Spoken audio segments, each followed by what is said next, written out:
estamos aqui no Rockcast, esse que é o videocast da Rock, da agência Rock, aqui na Semana Caldeira.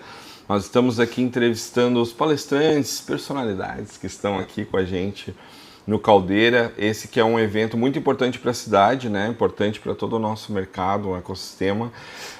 E eu agora estou aqui com o Fernando Ribeiro, que é CSO da GUT, que é uma das principais agências, empresas aí do mercado publicitário. Fernando, obrigado pelo teu tempo aqui de estar com a gente para bater esse papo. Obrigado pelo convite. Quando a gente fala de publicidade, né, a gente nos últimos anos aí teve muitas mudanças, né, está tendo, né, muitas mudanças. E do ponto de vista de negócio, de estratégia, né, que é a tua cadeira, vamos colocar assim, o modelo de negócio, né, das agências vem mudando muito, né. A gente estava falando aqui antes até, o Festival de Cannes esse ano foi debatido muito sobre a questão do modelo, né, do negócio. Queria, nessa primeira pergunta, que tu falasse um pouquinho assim, como que tu tá vendo esses novos modelos de negócio. A gente sabe, né, que agora com o IA, né, não tem como não falar de IA, né, acho que em todas as entrevistas eu vou falar sobre IA porque, né, precisa, porque é o assunto do mercado, né, e ele está atravessando a publicidade, a produção, né, e tudo mais. Então, queria que a gente começasse esse nosso primeiro bate-papo aqui falando sobre modelos de negócio, né, como que vocês estão trabalhando isso lá na GUT. Cara, eu sinto que dentro da GUT hoje tem vários modelos de negócio dentro do negócio, assim, sabe? Porque a gente cresceu bastante, assim, desde que a gente foi criado há 7 anos atrás. Então, tu tem um modelo tradicional, que envolve mídia, envolve FIIs, né? Hora humano, que seria, acho que o modelo que a publicidade está mais acostumada. Sim. E tem variações desse modelo. Então, a gente trabalha como... Vou te dar um exemplo, tá? A gente trabalha hoje como uma agência dedicada a social media, conteúdo e estratégia de influenciadores. Isso é um modelo específico dentro do modelo principal. A gente trabalha como consultoria estratégica, que é mais um modelo diferente dentro do modelo principal, que já tem um valor agregado em cima do que seria um modelo clássico. Sim. A gente tem hoje um modelo em que a gente vende produtos nossos. Por exemplo, um deles, inclusive falando de inteligência artificial, que é um consumidor sintético. Isso é um produto de uma prateleira que a gente vende, que tu pode ter acesso ao teu consumidor, que a gente chama de AI persona. Tu pode ter um acesso ao teu AI persona por segmento de consumidor que tu tem. Então a gente tem vários modelos dentro do modelo. Ainda o nosso maior faturamento ainda vem do modelo central clássico, apesar de que tem hoje, eu te diria que tem um crescimento maior de margem de modelos alternativos. Cara, eu vejo, e aí isso falando da GUT, tá? Eu vejo que, eu não sei, eu sinto que hoje tem mais conversa sobre modelos emergentes dentro de agências do que prática, tá? Eu acho que ainda as agências, mesmo as agências startup, ainda vivem de um modelo que eu considero um modelo tradicional, que é um fee, um retainer que tu cobra por hora humano. Sim. E esse é o modelo. E tu vai ter uma margem em cima daquilo. E aí, claro, eu acho que esse lance de produto de prateleira, eu acho que isso começa a ganhar um pouco mais de espaço dentro de faturamentos de agência, mas eu ainda acho que o modelo clássico ele é o mais prominente no mercado hoje, sabe? Pelo menos no Brasil, assim. E vou te dizer que nos Estados Unidos também, sabe? Sim. É porque quando a gente olha assim, né, claro que essa mudança, muitas vezes ela demora, né, porque não é só a agência criar um modelo, o cliente também tem que estar adaptado a esse modelo, Muito. os veículos, né, e todo o ecossistema que envolve a publicidade como um todo, né. Mas quando a gente olha para o que a gente está vivendo com a IA agora, a gente fala muito sobre produção, né, então que é uma das coisas que mais consome horas de trabalho das pessoas. E se a gente for pegar do ponto de vista de serviços são vendidos por horas de trabalho e quantidade de pessoas envolvidas naquele projeto. Se talvez num futuro próximo, ou já atualmente, a gente já consegue fazer mais rápido com o IA e com menos pessoas, a gente vai cobrar menos no futuro, né? Acho que tem muitas perguntas, né, que estão vindo, assim, e até o próprio cliente, assim, né, porque o cliente também questiona, né, tipo, quanto tempo demora para fazer isso. Eu lembro que no Festival de Cannes eu assisti uma palestra de uma agência lá que o cara falou, cara, isso aqui sem IA eu ia levar 2 meses para fazer com 30 pessoas. Com o IA a gente levou 2 semanas e metade das pessoas, né? Mas qual que é o efeito disso no modelo, né? Porque isso parece ser só legal, né? Mas não é, né? Então, como que vocês estão lidando com a questão de IA na produção, assim, no dia a dia, né? Porque a gente sabe que aquele craft mais forte, assim, que é o que muita gente busca, a IA ainda não chegou, mas vai chegar, né? Já está bem próximo, assim, né? A gente tem aquela cena clássica do Will Smith comendo massa, né? Que as pessoas fazem para comparar. E agora ele está comendo massa bem real, assim, né? Dos modelos de IA, né? Então, como que vocês estão lidando com isso, assim, do ponto de vista interno até, assim, de fluxo de trabalho, assim, né? As pessoas estão... Tu tem uma pessoa interna lá que só fica vendo IA no dia a dia para botar no fluxo de trabalho. Queria que tu falasse um pouquinho sobre tudo isso. Então, São cara, muitos assuntos dentro de um mês, não, mas né? é um só, no fim das contas, né, que é IA. Eu acho que assim, cara, eu sinto que a gente tem... Hoje, eu acho que o que começa a acontecer é uma seniorização da agência. Então, é que eu não quero colocar dessa forma, porque de fato isso não aconteceu ainda, eu acho que não vai acontecer tão cedo, tá? Mas eu acho que sim, agências de publicidade vão começar a se seniorizar mais, ou seja, ter a grande maioria do seu staff mais sênior, à medida que IA começa a ser uma ferramenta que sim, pode fazer um trabalho mais operacional de forma mais rápida e com tanta qualidade quanto um ser humano. Eu acho que isso pode vir a acontecer. Na Gut isso ainda não começou a acontecer, porque a gente cresce muito horizontalmente com contas novas e projetos novos. Talvez no futuro, eu imagino que sim. Eu acho que em relação ao processo, cara, o que acontece é que as pessoas estão usando muito como parte do processo como uma ferramenta. Então hoje, vou te dar um exemplo como estrategista, assim, né? Acho que quando eu comecei, ainda morava em Porto Alegre, eu tomava de fato um tempo para fazer uma análise da concorrência. Isso tomava muito tempo, assim, cara. Acho que talvez seja 80% do meu tempo era dedicado a isso quando eu comecei como estrategista em agência, sabe? E hoje tu faz muito rápido. Tu faz em 30 minutos, assim. Se tu tem os prompts certos, tu faz muito rápido mesmo, assim, sabe? E aí uma galera mais jovem, talvez até mais versada em ferramentas de IA, cara, ainda mais rápido, assim. Então acho que o processo ele começa... Eu acho que talvez o valor de uma agência também passa a ser a velocidade, sabe? Eu lembro, cara, eu acho que a minha formação foi muito assim, se tu quer fazer um bom trabalho, como agência tu tem que pedir mais tempo. Sabe, criativos pediam mais tempo, estrategistas pediam mais tempo, atendimento pedia mais tempo, produção pedia mais tempo. E eu acho que de certa forma isso era até um posicionamento de uma agência, sabe? Tipo, não, qualidade, o craft precisa de tempo. Eu acho que isso é uma mudança de mentalidade gigantesca, assim, cara, porque o valor hoje da velocidade, ele é enorme, né? Sim. Eu acho que não é mais quantidade versus qualidade, assim, aquela tensão antiga da publicidade. Eu acho que cara, velocidade é valor, assim, sabe? Sim. Porque não é mais sobre qualidade ou não. A gente consegue fazer algo rápido com qualidade, cada vez mais pro teu ponto, né? Sim. Então, eu acho que é isso. Eu acho que hoje, talvez, ainda não se comoditizou a velocidade. Eu acho que a Gut se diferencia muito pela sua agilidade, a forma que a gente trabalha. Ela é enxuta, ela não é burocrática, ela é nimble, para usar um termo em inglês. E com a IA a gente consegue ser ainda mais veloz. Mas daqui a pouco vai ser uma commodity a velocidade também. Aí eu não saberia dizer qual é o próximo Aí passo. a próxima entrevista, daí a gente fala do que vai acontecer qual é a daí próxima pra frente. palavra, assim. Eu costumo dizer que a gente parece que vive num eterno campeonato de buzzword, né? A gente está toda hora qual é a próxima palavra. Mas tu considera IA um buzzword? Não, IA não. É diferente, né? É diferente. Ao que tudo indica, né, é a tecnologia, a maior tecnologia de todas da história, né, da humanidade, assim, porque ela é bem horizontal, né? Ela vai para vários lugares, né, no dia a dia. Mas eu acho que a publicidade, o marketing, eles são, eu percebo assim, né, e estou percebendo agora, até porque eu escrevo sobre isso na Zero Hora semanalmente, ele é mais impactado, assim, né, porque a pessoa usa o ChatGPT ou até as coisas que a gente vê de divulgação de coisas de IA é fazendo um vídeo, é fazendo uma imagem, é fazendo um texto, né? Então, frontalmente, ele normalmente vai para as profissões de comunicação, assim, né? Mas o que a gente começou a ver agora é no direito, na medicina, né? Em todas as outras áreas que não são tão óbvias, assim, né? Mas indo para uma coisa que eu acho que é muito característica da Gut, né? Que vocês criam marcas corajosas, né?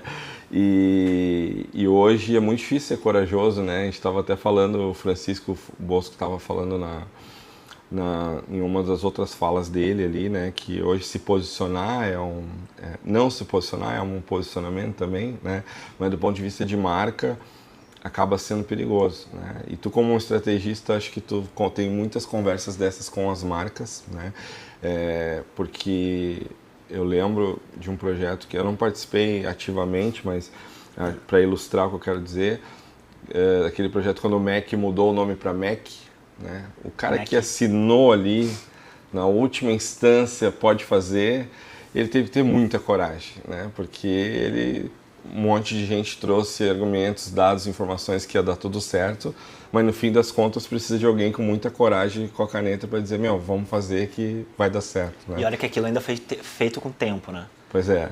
Então, como criar marcas corajosas? Como ter essas conversas assim com as marcas, né? Cara, acho que eu sempre quando me perguntam sobre isso, cara, eu acho que às vezes de fora as pessoas não se dão conta que é uma jornada, né? Não acontece da noite pro dia, assim. Sim. É muito difícil. Cultural. Eu acho que é uma jornada cultural, de mudança, de evolução, assim, desse conforto que tu deve ter com risco, assim, sabe? A gente tem um programa dentro da Gut que a gente nunca pôde fazer público, porque são pessoas da indústria que a gente convida para falar com todos os funcionários, tá?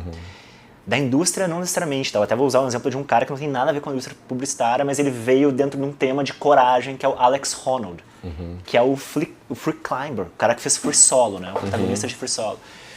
E ele fala, cara, de uma coisa que é muito o jeito que a gente trabalha, cara, que é tu precisa exercitar o medo.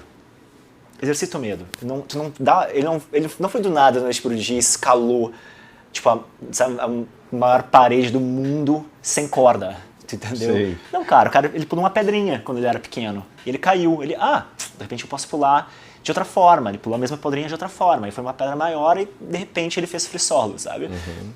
Eu acho que com marcas e a nossa relação com clientes é muito parecida, assim. O exemplo de Mercado Livre, que é o exemplo que a gente contou em Cannes esse ano, que talvez seja o nosso maior exemplo de coragem de longo prazo, assim. Cara, começou com passinhos, assim, eu diria que 95% das campanhas eram campanhas formulaicas, que seguiam formas que já tinham funcionado no passado, e 5%, à medida que essas campanhas funcionavam, o cliente dizia, não, Gut, acho que aqui, já que 95% do nosso budget está dando retorno, com esses 5%, vamos dar uma arriscada. Vamos dar uma arriscada. O 5% passou a ser 10%, 20%. Faz 6 anos que a gente trabalha com eles. Hoje, o ponto que eles chegaram foi, nosso marketing opera de uma forma que a gente quer que toda empresa opere. Como é que a Gut pode ajudar o Mercado Livre a influenciar outros departamentos além do marketing para serem mais corajosos? Então a gente chegou num lugar que a gente nunca esperou chegar, que virou um princípio da cultura do Mercado Livre como um todo. Sim.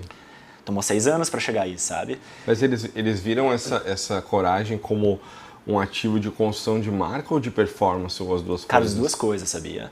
E vou adicionar uma terceira, assim, mas um vetor interno de recrutamento de funcionários, de retenção de funcionários, de como é que eles se portam quando eles chegam numa reunião, vamos lá, trimestral, com shareholders, sabe, como eles dizem, a postura que essa entidade tem. Então tem coisas também abstratas e subjetivas nessa construção. Sim. Então eles vêm com uma propriedade gigantesca, que às vezes é medida quantitativamente, às vezes não, sabe? Sim. E essa conversa, normalmente vocês têm já logo no início, quando a marca começa a trabalhar com vocês, ou para campanhas específicas, assim? Porque muita gente que está nos assistindo deve estar pensando como eu faço isso com o meu cliente, né? Como eu tenho essas conversas. Eu tenho a resposta. Então, nos dê a resposta. Tenho a resposta. Cara, em 2022, a gente criou o que pra gente, bom, obviamente no início era um piloto, mas o que pra gente hoje é uma matriz já testada por 3 anos, que a gente chamou de The Bravery Scale, a escala da coragem. E é uma reunião, literalmente, é uma reunião que a gente tem anualmente com os clientes, ou com um cliente novo a gente faz à medida que, no início dessa relação, numa imersão, e que a gente apresenta esses 11 passos de 0 a 10, em que cada passo é um princípio inspirado pela, não sei se tu conhece uma autora chamada Brené Brown. Claro. Que escreve sobre coragem, vulnerabilidade e tal. Acho que ela ficou famosa através do TED, né, com o talk dela. Inspirada por ela, a gente criou as 11 etapas dessa escala. Para cada uma das 11 etapas tem 3 práticas. Ou seja, são 33 práticas de 0 a 10. Cara, a gente faz essa discussão com os clientes, onde é que vocês estão nessa escala, que é uma resposta a um trabalho em grupo com lideranças da agência, lideranças do marketing ou de outros departamentos do cliente. A partir dali, a gente mapeia onde o cliente está e determina quais são as ações que a gente tem que ter para chegar, por exemplo, de 3 para 4. A gente tem 6 meses para tal. Daqui a 6 meses a gente fala de novo. Quais são as novas práticas para o segundo semestre? E assim vai. É algo bem pragmático e criterioso, sabe? Que a gente passou a fazer. Com o Mercado Livre, inclusive... É uma metodologia própria, né? É uma metodologia própria.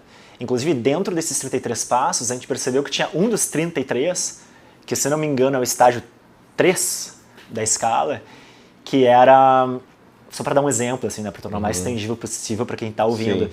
que é a gente se deu conta que as marcas mais icônicas do mundo, elas têm como é que se fala em português? Que horrível, né? A arrogância, né? Mas o termo em inglês é tão bonito, que é cultural imprint, que tu tem uma impressão na cultura que tu pode reduzir a uma palavra.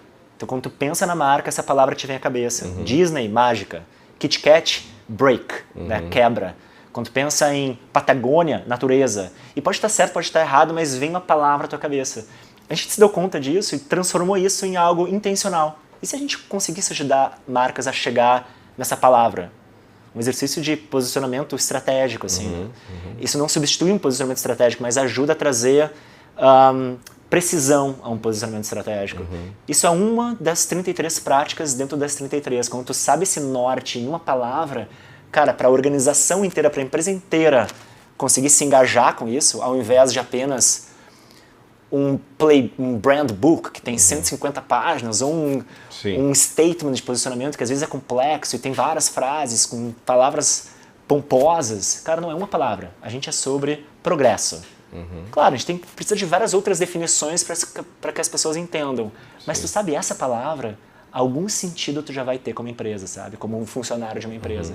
Então isso é uma das 33 práticas. A gente foi evoluindo essa escala, sabe? Com os anos, com coisas que a gente testou com clientes, assim. Então hoje eu diria que eu acho que, cara, uma ferramenta que funciona para qualquer cliente, tá? Se tu é pequeno, grande, se tu te sente amedrontado por um concorrente, ou como uma pessoa de marketing que está iniciando na carreira e tem pouco repertório, mas já está num departamento de marketing, acho que funciona para todo mundo, cara.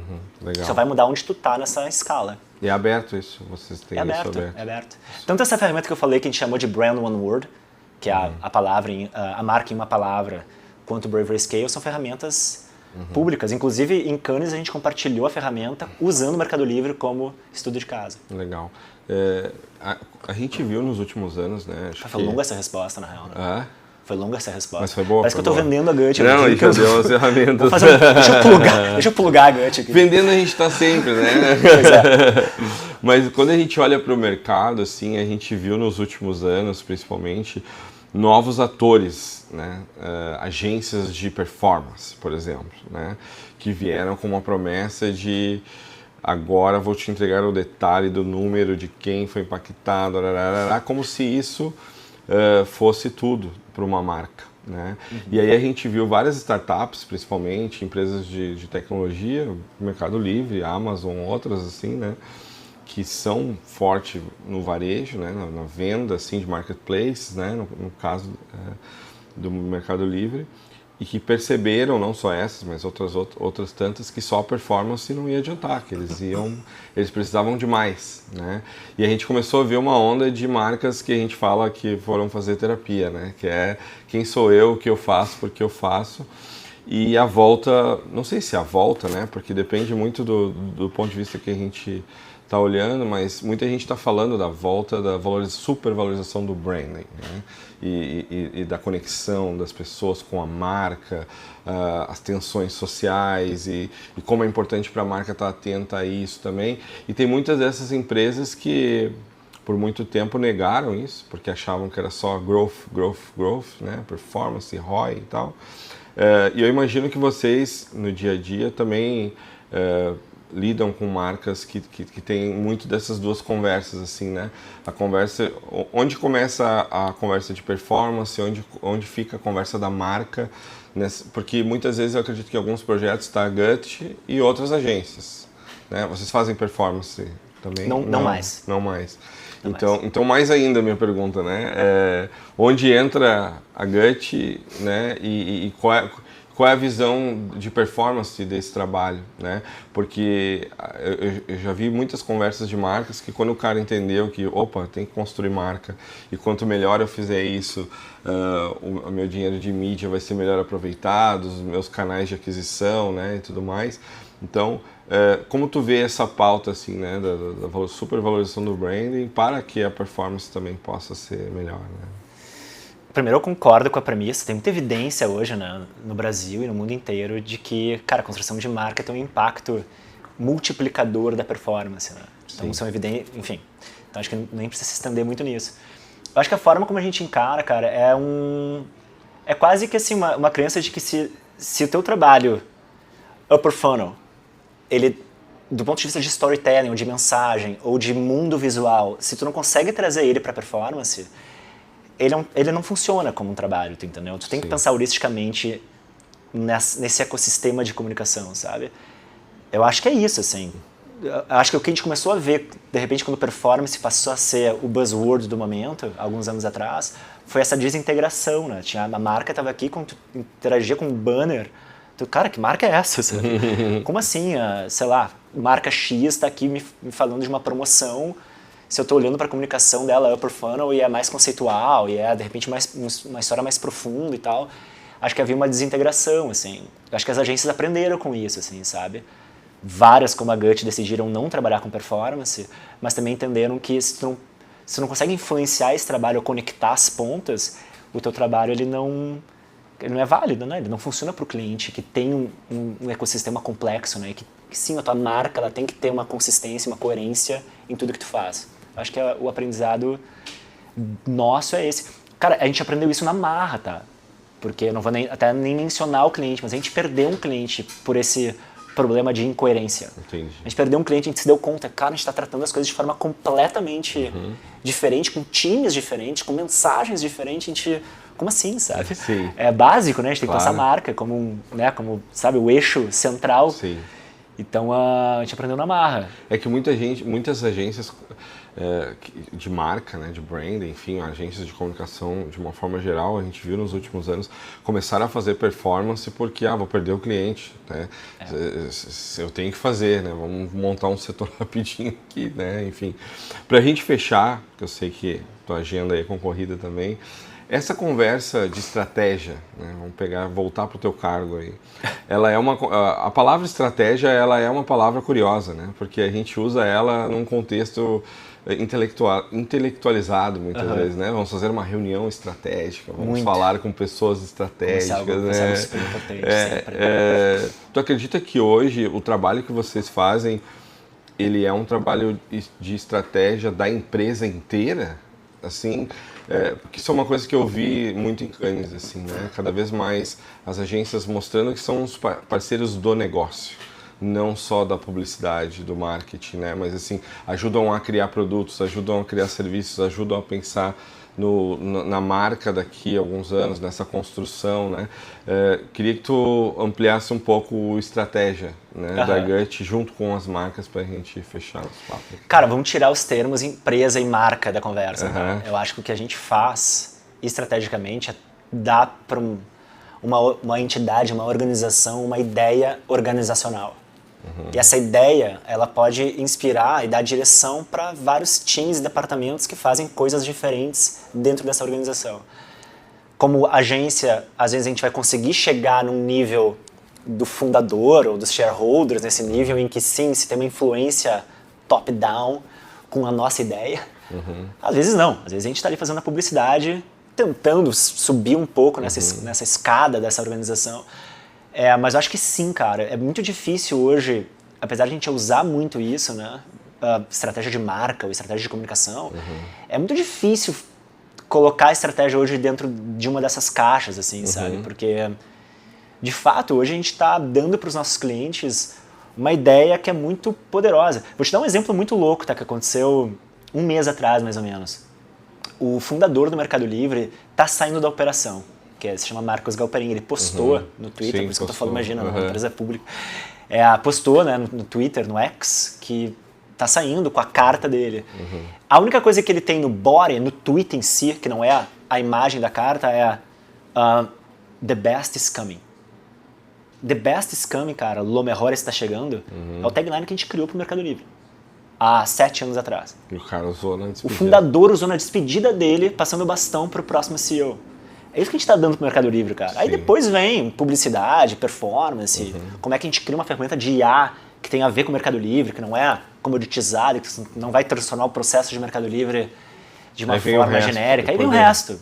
Mas essa ideia, cara, olha só, o fundador, o cara que criou a empresa tá usando na despedida dele. sabe? Internalizou, né? Exatamente. Então, acho que esse é o poder que a gente tem, assim. E eu não sei, pra tua pergunta lá, 3 perguntas atrás, cara, eu acho que talvez a IA tome nossos empregos como aí falando como estrategista, tá? Sim. Talvez sim, cara. Imagina, até ontem me tomava, sei lá, 2 semanas pra fazer uma análise da concorrência, hoje me toma 30 minutos. Cara, sabe, acho que daqui a pouco a gente vai começar a sofrer com isso na minha disciplina. Mas, cara, esse poder que a gente tem, organizacional, que junta organizacional com conceitual, é muito difícil, cara. É difícil, tu entendeu? Que tem essa sensibilidade que a gente tem. Sensibilidade humana, praticamente. É difícil, cara. Talvez chegue, mas eu acho que é difícil chegar nesse lugar do fundador, usar essa ideia, depois de 7 anos construindo isso com a sensibilidade, o entendimento da Isso é empresa, marcante, no né? dia a dia. Cara, é difícil chegar lá, sabe? Mas enfim, Muito eu bom. acho que é isso que a gente faz. É difícil de colocar a estratégia numa caixa. Eu acho que é mais aberta, assim, uma caixa mais aberta. Muito bom. Muito bom, Fernando. Obrigado aí pelo nosso bate-papo. Acho que foi super legal, conseguimos chegar em pontos bem legais. Falei aqui com o Fernando Ribeiro, esse CSO da Gut. E deixa teus canais aí, pessoal, se você se conectar contigo. Claro, putz, eu sou super off redes sociais, né? Mas vamos lá. No LinkedIn, te No acha? LinkedIn é Fernando Ribeiro, Gut vai me achar. E... não vou dar meu Instagram, super pessoal. Tá, não, LinkedIn pode ser tá o ótimo. LinkedIn, tá bom. E a Gut também, acho. Cara, a Gut tá achando no LinkedIn, no Instagram, como Gut Miami, todos os nossos escritórios, né? Pode achar por aí. Boa, E obrigado. desculpa os termos em inglês, eu acho horrível isso, tá? Parece arrogante.